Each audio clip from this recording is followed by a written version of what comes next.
Yo, what is up everybody? Hope you guys are having a fantastic day, and in today's video I'll be teaching you guys how you guys can save a TikTok video without posting.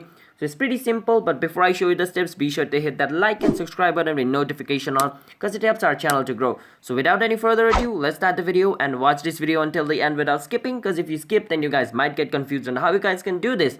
So first thing first, to save TikTok video without posting, first you need to click on this plus button over here.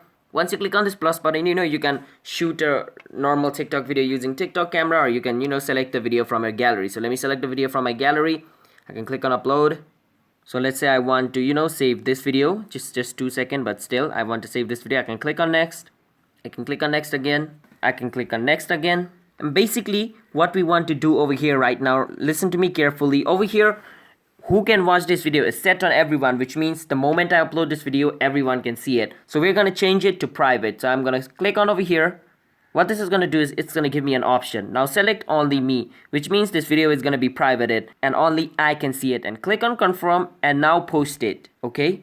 This is posting it, but only I can see it. Now just remember, we're going to delete this video in a second. So post it. So my video is posted in private. I can click on me. Once I'm in me, to see my private video, I need to click on this lock. I click on this lock, so this is my video, only I can see it. I can click on this three dot. I can click on save video, wait for some time until the video is downloaded. Once the video is downloaded, just click on this three dot. And you can scroll until you see delete over here. You can click on delete, delete. Now this video is deleted from my account without anybody seeing it. Now I can go to my gallery. And over here, as you guys can see, the video should be over here. So yeah, that's basically how you guys can save a TikTok video without posting. So it's basically, I did post but nobody saw it, so it's basically like not posting it. So if you guys found this video helpful, then be sure to hit that like and subscribe button with notification on, and comment down below what type of video we should make next. And if you guys have any question related with this video, you can ask us in the comment, and I'll see you guys in a bit. Have a nice day.